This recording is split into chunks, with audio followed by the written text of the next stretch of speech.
Mahallangizda o'rnatilayotgan ushbu so'z tashvish tugmasi nega kerakligini bilasizmi? Qisqa vaqtda aniq tushuntiramiz.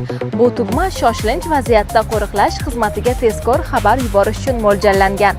Ya'ni xavfli yoki shubhali holatga guvoh bo'lsangiz, yordamga muhtoj insonni ko'rsangiz yoki mahallangizda tezkor aralashuv talab etiladigan vaziyat yuzaga kelsa, ushbu tugmani bosish orqali darhol yordam signalini yuborishingiz mumkin.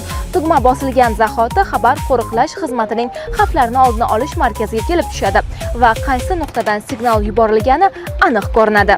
Shundan so'ng hududga xizmat ko'rsatuvchi tezkor harakatlanuvchi guruh voqea joyiga yo'naltiriladi. Eng muhimi, siz telefon qidirib, raqam terib yoki manzil tushuntirib o'tirmaysiz. Unutmang, so'z tashvish tugmasi bu oddiy qurilma emas. Bu sizning, oilangizning va mahallangizning xavfsizligi uchun qo'shimcha ishonch nuqtasi. Undan faqat zarur holatda foydalaning, chunki har bir signal ortida inson xavfsizligi va tezkor harakat turadi. Qo'riqlash xizmati xalq osoyishtaligi yo'lida.